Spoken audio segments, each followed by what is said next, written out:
예, 오늘 반도체 스타트업 세종피아의 박우찬 대표님 모셨습니다. 대표님 안녕하세요. 네, 안녕하세요. 지금 대표님도 하고 계시고 교육도 하고 계시고 교육이라고 해야 됩니까? 어떻게 됩니까?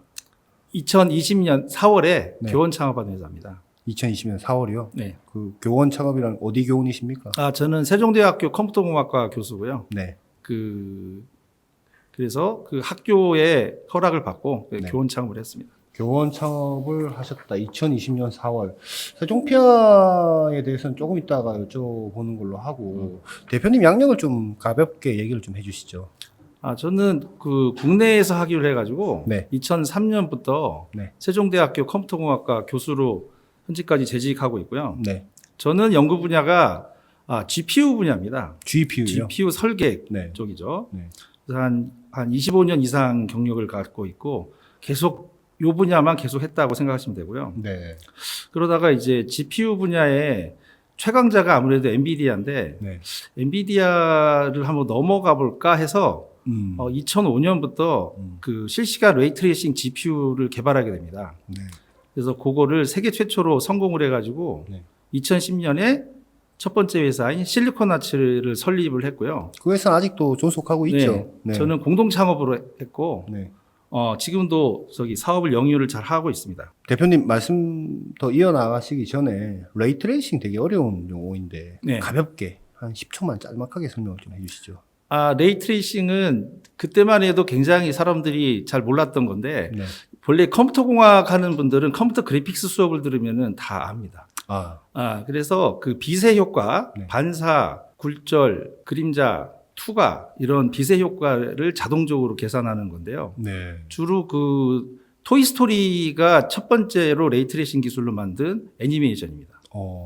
근데 그 레이트레이싱이 연산량이 워낙 많아서 실시간 처리가 불가능하다고 여겨졌었는데 네.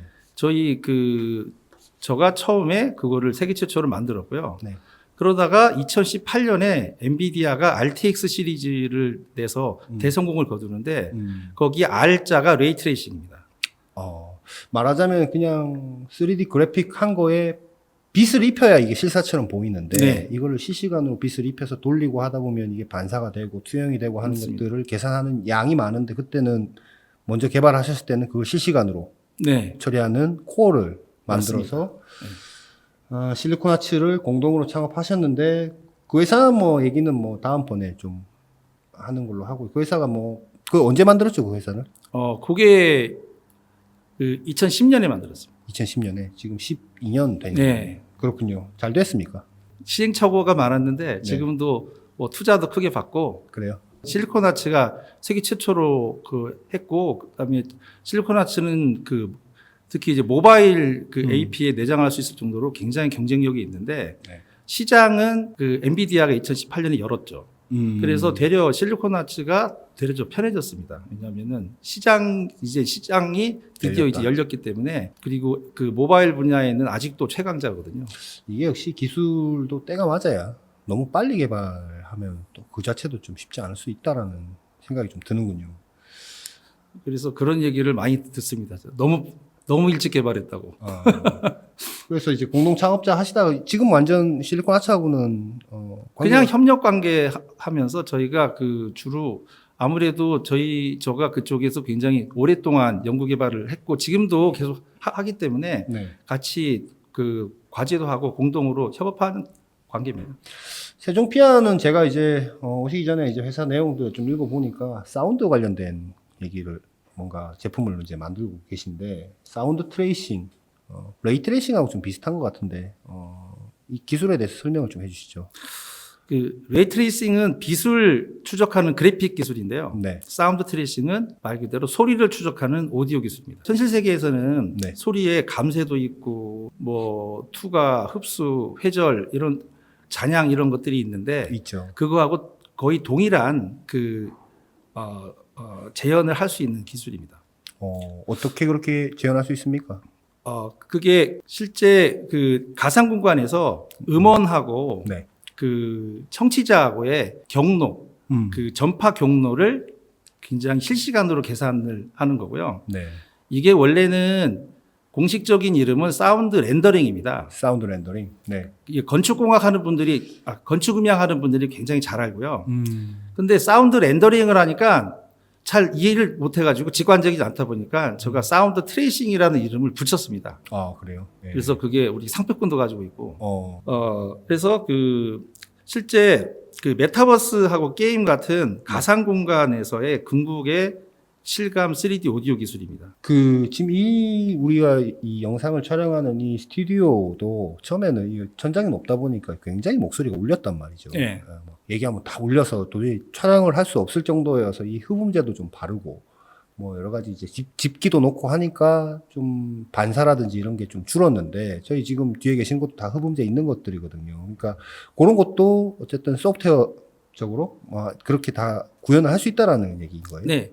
원래 건축음향에서는 그런 게 다 하고요. 네. 실제 제가 아는 분은 전에 삼성의 임원분은 네. 저희 기술을 저희 보여드렸더니 자기가 굉장히 잘하는 기술이다. 왜냐하면 상암 월드컵 경기장의 오디오 시스템을 본인이 거기에 참여했는데 그게 아주 유명한 축구 경기장들을 다 3D 모델링하고 재질을 다 입혀가지고 네. 실제 사운드 시뮬레이션 하면서 상암 월드컵 경기장의 오디오 시스템도 그렇게 만든 거다라고 했는데 그분이 굉장히 놀란 거는 딱 하나입니다. 이게 어떻게 이렇게 속도가 빠르고 실시간 처리하냐. 굉장히 놀랍다라는 평이고요. 어떻게 속도가 빠르고 실시간으로 처리하게 됐습니까? 그거는 결국은 이게 레이트레이싱 기술이 기본으로 필요합니다. 빛의 패스를 추적하는. 네. 근데 그것보다는 원래는 더 한 단계 패스트레이싱이라는 기술이 있는데 패스트레이싱은 아바타나 트랜스포머 영화 만들 때 쓰는 알고리즘이고요. 네.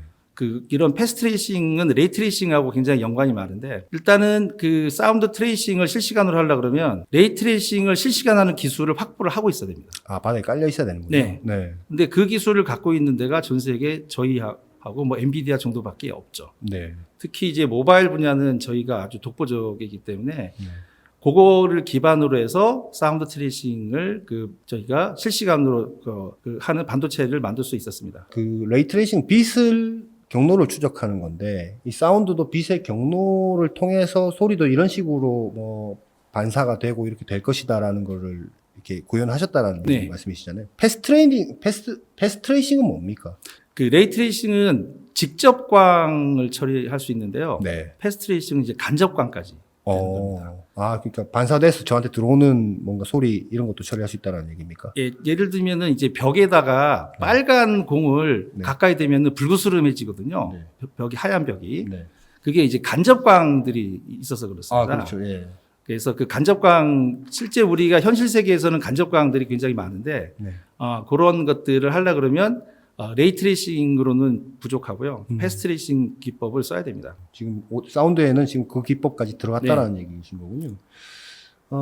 반도체로 만듭니까? 네, 저희는 처음부터 이거를 소프트웨어는 실시간 처리가 굉장히 어렵고 그리고 실제 이게 게임이라든지 메타버스나 이제 이런 가상현실에 들어가려고 그러면 네. 오디오 쪽에는 컴퓨팅 파워 버짓을 많이 못 줍니다. 실제 그거를 사운드 트레이싱을 소프트웨어로도 뭐 전문가들이 충분히 뭐 어느 정도는 구현할 수 있는데 CPU 점유율이 굉장히 높아서 네. 실제 상품화로 하기가 굉장히 어려워요. 그래서 그거를 저희는 전용 하드웨어로 만들어서 점유율을 확 낮추고 추적할 수 있는 음원 숫자도 굉장히 많습니다. 몇 개나 됩니까, 음원이? 한 32개 정도까지는 코어 하나가 감당하고요. 32개라는 것은 32개의 소리가 한 번에 예. 그렇군. 보통은 한 어느 정도나? 보통 소프트웨어에서는 저희들이 해보면은 한 4개 이하 정도인데 문제는 4개 이하도 CPU 점유율이 굉장히 높아요. 그래요? 네. 이거에 관련해서 뭔가 경쟁 기술이 있습니까? 경쟁 기술은 반도체 쪽은 아직 없고요. 예. 왜냐하면 아까 말씀드렸지만은 레이트레이싱 하드웨어 반도체 기술이 있어야 되는데 거의 저희밖에 없기 때문에 그럼 그리고는 지금 엔비디아나 AMD에서 GPU에서 사운드 프로포게이션 그쪽을 일부 지원하는 쪽이 있는데 우리 사운드 트레이싱의 모든 기능을 지원하지 못합니다.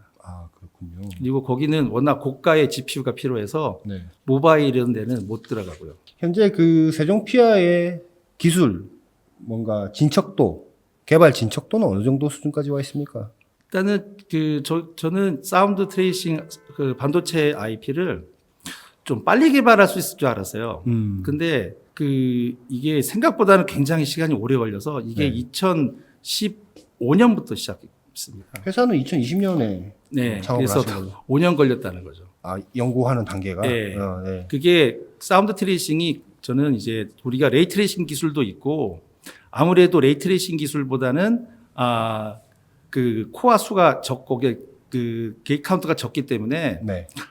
좀 개발이 우리가 금방 이 될 정도 거다. 했는데 네. 할 줄 알았는데 이게 굉장히 어려웠던 게 네. 그 그래픽 쪽은 뭔가 이제 그 오류가 있으면 눈에 보이거든요. 근데 사운드 쪽은 지직거립니다. 아, 예. 그래서 이게 어디가 오류인지 찾는 게 굉장히 어려웠고 그래서 안정화된 코드를 확보하는 게 굉장히 오래 걸렸습니다. 네. 근데 그러면 저희도 우리가 이렇게 힘들었으면 다른 사람들은 더 힘들었을 거다 생각을 해서 계속 지속적으로 개발을 해서 지금 굉장히 안정화되어 있고요. 네. 그래서 지금은 실제 사운드 트레이싱은 사운드 프로포게이션하고 오럴라이제이션 두 개로 나눠지는데 네. 프로포게이션은 경로를 찾는 부분이고 네. 오럴라이제이션은 실제 소리를 만드는 부분입니다. 그래서 오럴라이제이션 쪽이 돌비든지 이런 쪽들은 다 오럴라이제이션 쪽이고요. 네. 저는 프로포게이션 쪽입니다. 네. 그래서 프로포게이션 쪽이 연산량이 절대적입니다. 네. 그래서 이러한 부분을 저희가 반도체 하드웨어로 만드는 거고요. 네. 그게 첫 번째 버전입니다. 오럴라이제이션 부분. 네. 그거는 이미 완성이 돼서 네. 지금 영업 중이고요. 네. 이제 두 번째 버전은 그 오럴라이제이션도 같이 요거까지 커버하는 게 두 번째 버전이고 네. 요거는 지금 개발 중에 있고요. 네. 세 번째 버전은 그 대규모 메타버스 환경에서는 그 굉장히 많은 수의 그 리스너와 음원들이 있습니다. 맞습니다. 예. 그 세 번째 버전은 이게 우리의 코어를 많이 들려서 대규모 메타버스에서도 사운드 트레이싱 할 수 있는 거를 지금 만들고 있고요. 예를 들어서 저희가 지금 이 환경, 뭐 회의실 환경에 한 사람이 한 50명, 한 30명 정도 있다라고 하면 지금 뭐 현실 세계에서야 뒤에서 얘기하는지 앞에서 얘기하는지 뭐 목소리도 큰 사람, 작은 사람이 다 구분이 되는데 가상 환경에서는 그게 좀 어렵고 지금 그 칩이 그 IP가 적용된 반도체로 구동되는 뭔가 그 세상에서는 가능할 것이다라고 말씀하시는 겁니까? 네, 저희가 그게 반도체도 할 수 있고요. 네. 서버용 FPGA에서도 구현이 되고 네. 또 최근에는 그 스마트폰의 저희 소프트웨어를 올려달라 그래서 저희가 최적화를 굉장히 많이 해서 네. 그 스마트폰용 소프트웨어도 저희가 지금 거의 출시 앞두고 있고요. 그럼 소프트웨어로 그냥 돌리는 거예요? 기존 네. 처음에는 제가 소프트웨어는 그냥 데모용이다라고 생각했어요. 네. 왜냐하면 반도체는 실제 반도체를 나오든지 아니 FPGA에서 봐야 네. 되는데 네. 근데 이제 저희가 CPU 그 노트북이나 PC에서는 계속 데모를 했었는데 자꾸 그거를 스마트폰에 올려달라는 요청이 여러 군데 있었어요. 그건 국내 업체입니까? 해외 업체입니다. 해외 업체입니까? 중국 쪽 그러다가 업체입니까? 최근에는 국내 업체도 저희가 그 해외 업체가 요청이 와서 좀 생각보다 어렵게 네. 올렸고 최적화를 했는데 네. 최근에는 이제 국내 업체도 좀 관심을 보이고 있습니다. 그 소프트웨어 올리면 지금 그 소프트웨어 올리면 그 스마트폰에서는 별도 하드웨어 들어가는 것도 없이도 그 사운드 트레이싱 맞습니다. 구현할 수 있는 겁니까? 네. 근데 아무래도 전력 소모라든지 음원 추적하는 음원 수라든지 그건 그런 조금- 거는 좀 제약 사항이 있고요. 그것도 저희가 알고리즘적으로 굉장히 최적화를 하려고 노력 중이고 많이 최적화가 되어 있습니다.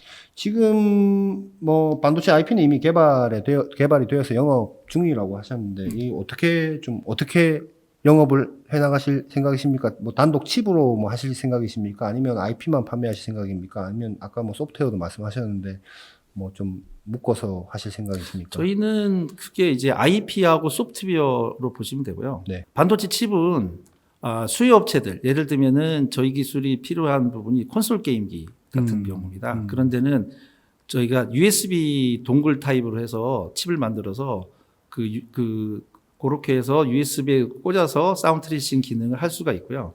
그다음에 기존에 뭐 플레이스테이션 이런 데 꽂으면 네. 그게 됩니까? 네. 걔네가 열어줘야 되는 거 아니에요? 네. 예.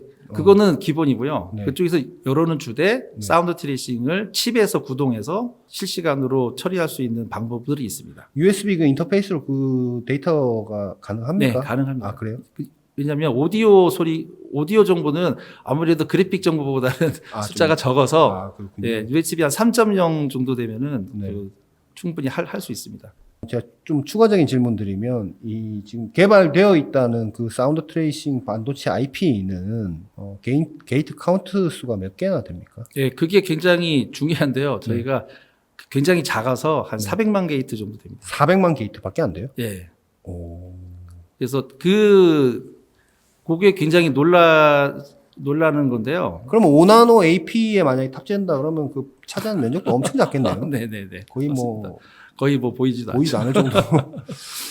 그래서 저희가 그때 레이트레이싱 기술이 그때 글로벌 매체들이 굉장히 놀랐던 게 바로 그 부분입니다. 어떻게 이렇게 작은 실리콘 사이즈로 그 모바일용 레이트레이싱 GPU를 만들었는지 그게 대해서 굉장히 극찬을 했고요. 네. 그 기술을 기반으로 해서 만들어서 굉장히 작습니다.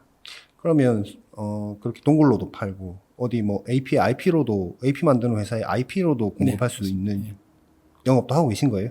예, 그래서 그 동굴 칩은 저희 회사가 칩을 만들 생각은 없고요. 그런 수요 업체가 나오면은 칩을 잘 만드는 회사하고 협력을 해가지고 네. 할 생각입니다. 그래서 주로 이제 IP 영업인데 저희가 솔직히 연구 개발에 집중하느라고 그 IP 영업이나 소프트웨어도 그거를 본격적으로 영업한 지는 얼마 되지 않았습니다. 그럼 첫 매출은 언제 정도에 아직 매출 없죠? 요번에 그 상징적인 매출은 했습니다. 그게 좀 큰 매출은 아니고요. 네. 아무래도 지금 메타버스 시대도 그렇고 그래서 조금 자기네들이 플랫폼에다가 시험적으로 이제 올리는 그런 쪽으로 해서 액수는 크지 않은데 그런 쪽으로 매출이 생겨서 자기네가 어딥니까? 네? 자기네가 어딥니까? 그거는 이제 얘기하기 좀 네, 어려워. 고객사니까. 국내 업체입니까? 해외 업체입니까? 네, 저 국내 업체 한 군데 뭐 대기업군입니까? 아닙니다. 네, 대기업은 아닙니다. 알겠습니다. 올해 첫 의미 있는 수준의 매출이 발생한다. 그래서 아마 내년 정도에는 본격적인 IP 매출이 네. 기대가 되고 있고요.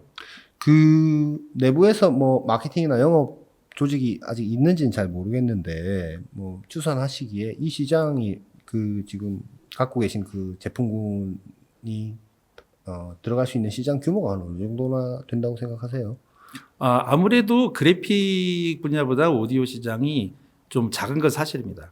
네. 네. 그래서 저희가 이제 매출 계획 저희 쪽에 그러니까 3D 오디오 쪽은 한 시장 조사 기관을 보면은 1년에 한 몇 조 단위 정도. 조 단위. 예, 몇 조 단위는 되는데요. 네. 근데 이제 오디오 시장은 또 재밌는 거는 네. GPU 시장은 GPU는 덩치가 큰데 특히 가격이 그렇게 그 덩치에 비해서는 좀 이렇게 좋지는 않거든요. 근데 오디오 쪽은 작음에도 불구하고 들어가기가 어렵지 한번 들어가면은 오디오 쪽은 가격이 괜찮은 걸로 알고 있습니다. 왜냐하면 돌비가 굉장히 라이선스비가 높다는 거는 정평이 나 있기 때문에. 거긴 그렇습니다. 소프트웨어죠. 그러니까. 네. 근데 그 소프트웨어 사업도 하시고 IP 사업도 하시고. 네. 그럼 주로 영업을 어디다 해야 됩니까? 그러니까 소프트웨어는 뭐 완성품 업체에 하실 테니까 뭐 그렇게 하실 텐데 반도체 IP는 칩을 만드는 회사를 영업을 해야 되는 겁니까? 아니면은 그 칩을 받아서 뭔가 완성품을 만드는 회사를 영업을 해야 되는 겁니까? 지금은 몇 가지 지금 현재 체계적으로 돼 있지는 않고요, 저희 회사가.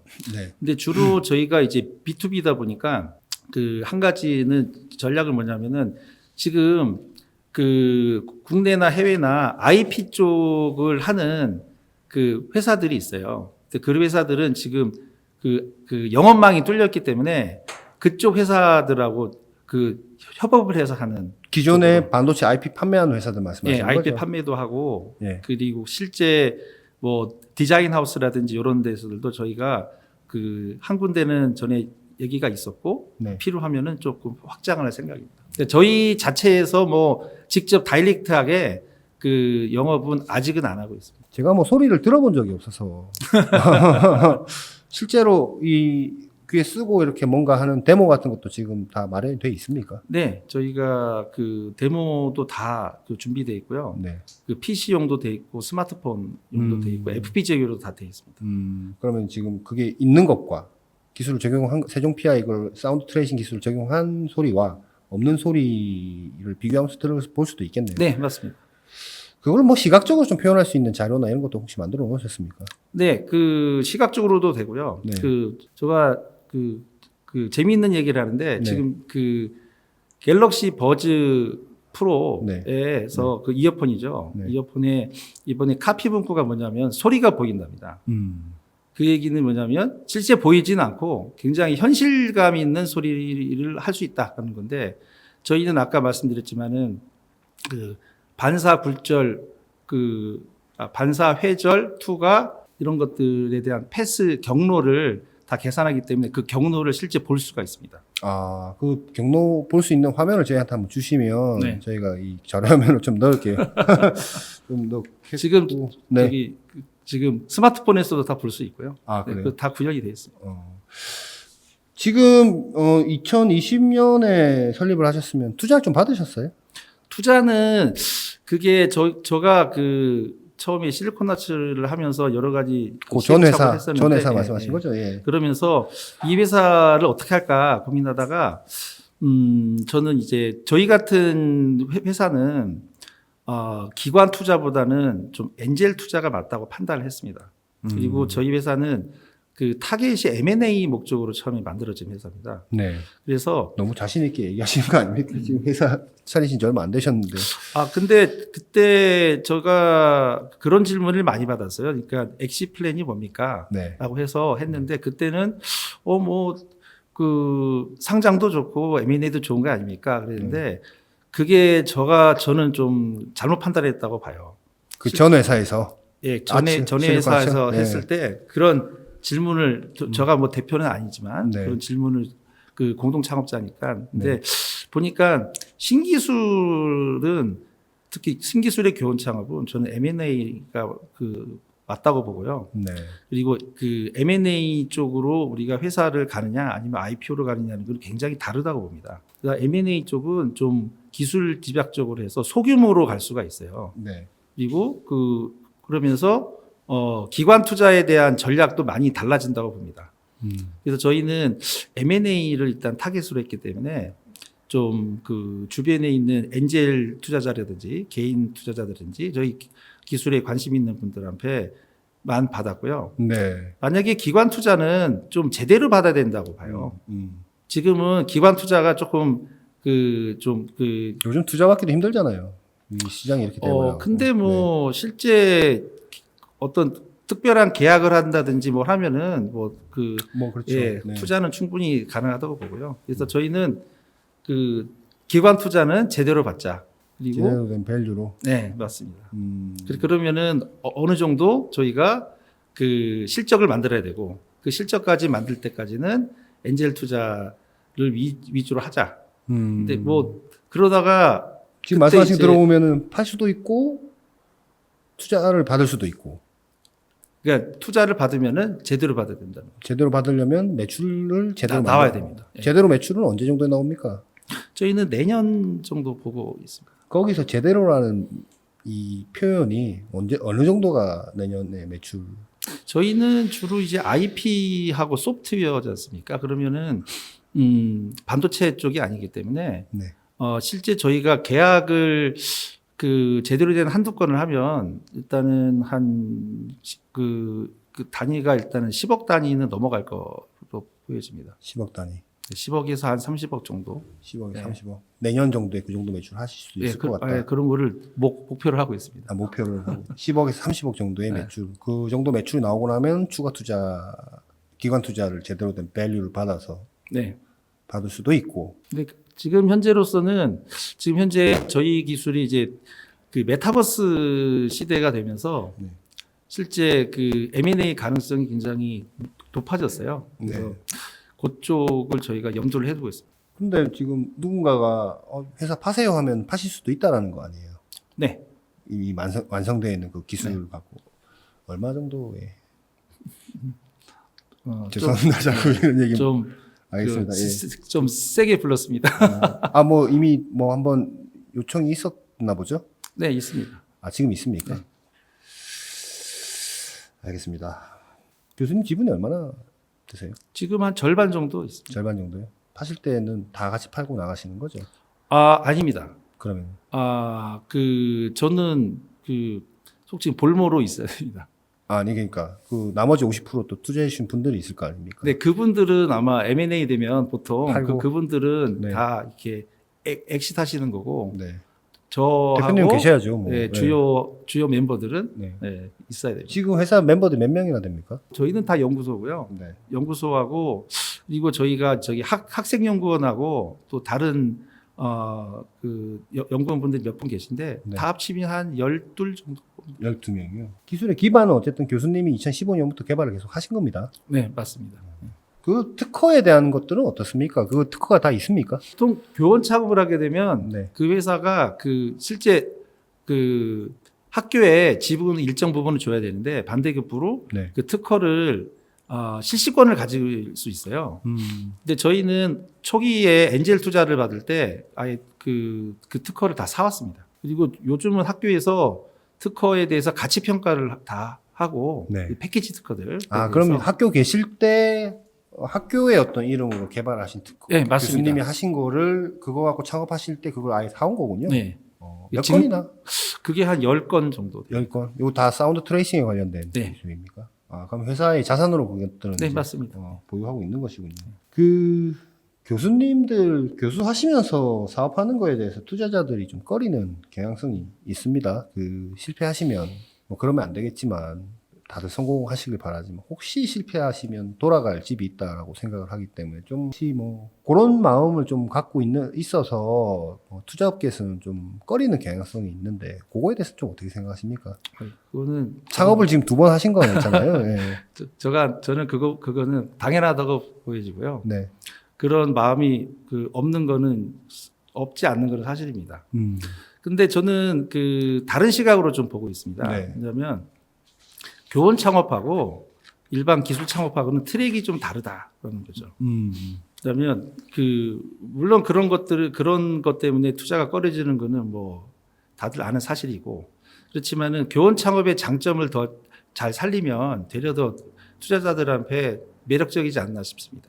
그 이유는 교원 창업이란 거는 굉장히 오랫동안 R&D를 해왔고 거기에 대해서 뭐 자금도 많이 투입돼 있고 연구원들도 많이 투입돼 있는 거기 때문에 뭐 네. 특허 같은 것도 있고 네. 그렇기 때문에 투자자 입장에서는 그게 굉장히 비용을 절감할 수 있는 거고요.